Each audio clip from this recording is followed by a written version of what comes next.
Welcome to the ArmaniTalks YouTube channel. I'm your host, ArmaniTalks. In this channel, I'm covering communication skills for you to level up your way with words, become much more articulate. If this is your first time on the channel, welcome aboard. Every single day of the week, I'm dropping brand new content on how to improve your public speaking, social skills, emotional resilience, and much more.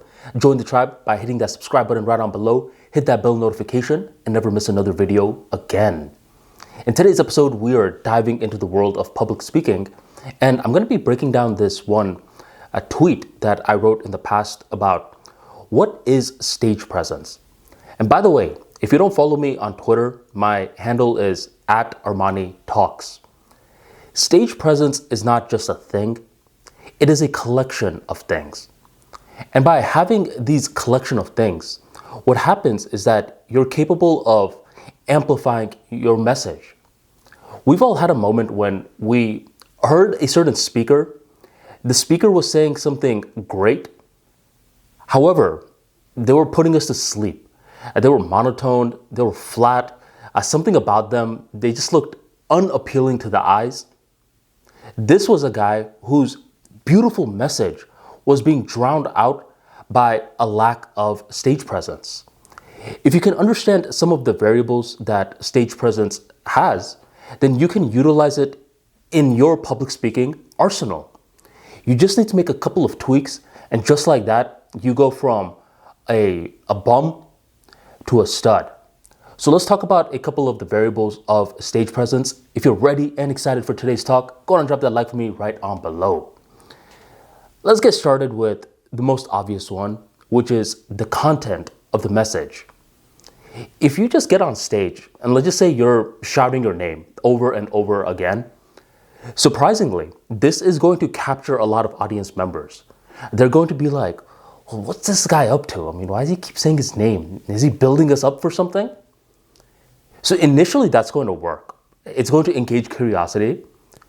But if you do your entire speech like that, eventually they're going to be like, okay, this guy's just an idiot. That's what it's like with what I call flashy speeches. It's one of these speeches that the person comes out, there's this flair. It seems like they're about to say something big. Initially, they're saying some stuff, but as the speech goes on, people have that BS factor. One place you could really discover this is on Shark Tank. You'll see a lot of these presentations that have a lot of the flair in the beginning stages. It wows the sharks.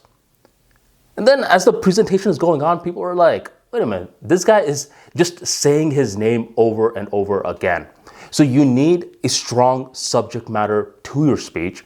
And if you don't have that, then it will tremendously impact your stage presence. Another thing you need is an engaging voice. Have you ever met someone that voice you found very annoying? A Karen. I mean, why do Karens get so much hate? Karens get so much hate because they have this very scratchy voice that's like, can I speak to your manager? And it just annoys people. A big part of communication skills is the voice, you see? And if you're too monotone, or if you're too just like a scratchy voice, you really got to work on it. I'll drop a video right on here if you're watching this from laptop and cell phone, or in the description box on a few different ways to improve your voice. And actually I have a playlist for this. Just type in ArmaniTalks voice and you will see a lot of these fun exercises to make your voice fun. It's an instrument, so you need to learn how to play it. So an engaging voice is a big part of stage presence. Posture. See, posture is really big because when you see someone with sloppy posture, it's like, now I notice why it's so big. We don't notice it because a lot of public speakers, they're taught that, look, you are a modern day gladiator. You, by yourself, you're going to this stadium filled with people. What, are you going to be standing like this, like a coward? No, you got to stand up. If you're 5 foot tall, you got to walk like you're 6 foot tall. If you're 6 foot tall, you got to walk like you're 7 foot tall. Posture is very important. And if you're someone that's slouching and just droopy chin, looking unconfident, it doesn't matter if you found the cure for cancer. Other people are still going to be yawning away. The next one is eye contact. See, this one is what I call a very slippery thing because a lot of public speakers get lost with it. When they think eye contact is good, they try to look at every single audience member. And then when they try to look at every single audience member, what happens is they're like, did I look at that guy? What about that guy? What about that guy? Wait, what was I talking about again? And they start to lose composure. I actually have a framework for this. You want to lock and hold rather than scan. Scanning is when you're just trying to look at every single audience member out there and they're getting a very weak version of you. Lock and hold is when you find the most engaged members from the left, middle, and the right, and you just look at them and you talk. So sometimes I'll be looking at one person from the left side of the audience. I'm just talking to them. And sometimes I'll just like transition to the right person and then boom, to the middle. And you may be thinking, just 3 people? What if the audience has 30 people? It doesn't matter because there's spacing between the speaker and the audience. And due to that spacing, what happens is that the audience members around the person that I'm looking at think I'm looking at them.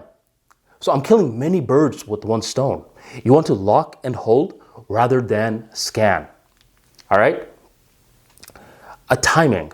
See, timing is a very abstract thing. It's something that it's difficult to explain. I'll give you a simple example, like the simplest one I can think of. Let's say you're over here doing a speech and you say something that makes the audience laugh, but you didn't think they were going to laugh.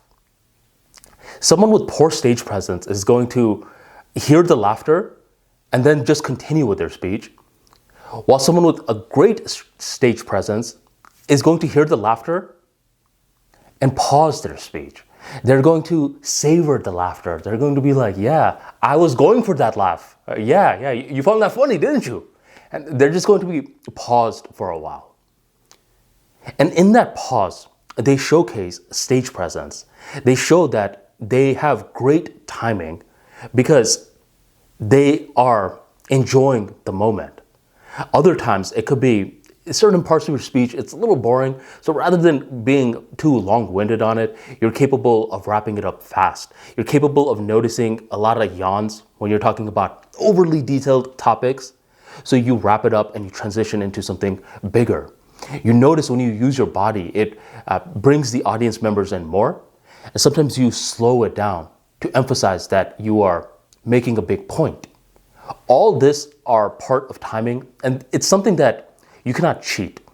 This is why you have to give a lot of speeches before you just build this feel for public speaking. That's timing.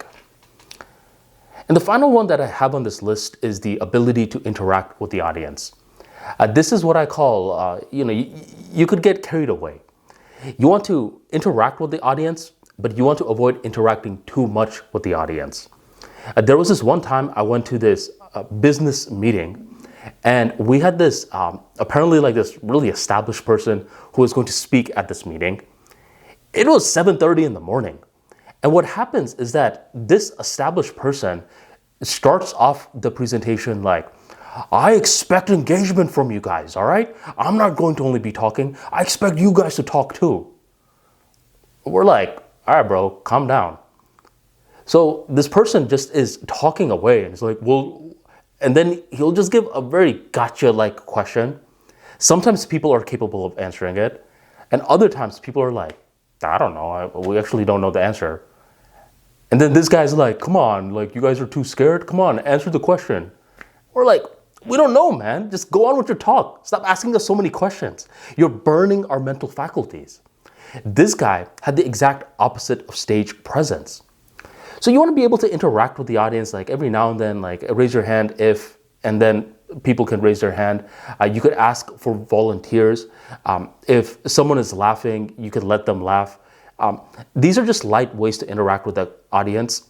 And there's an invisible way to interact with the audience too, where you don't even have to say something, but rather than just standing on one part of stage the entire time, you're willing to walk around, right? You're showing the audience like, look, I'm not afraid of you, and you shouldn't be afraid of me. So you're walking like very close to them. You're establishing like that physical rapport. And to me, that is a version of interacting with the audience. So a couple of these different things make up stage presence. What we talked about was the content of the message, engaging voice, posture, eye contact, timing, and the ability to interact with the audience. Did you enjoy today's talk? Do you like hearing about public speaking in a very analytical sort of way? If you do, then you definitely want to check out my book, The Speaking Wizard. Within this book, you are going to learn a lot about the hidden nuances of public speaking. Public speaking is not just a science, it's an art. The former legends of the past, they all had to learn public speaking to graduate from a follower to a leader. Within The Speaking Wizard, you will learn how to think of different talks.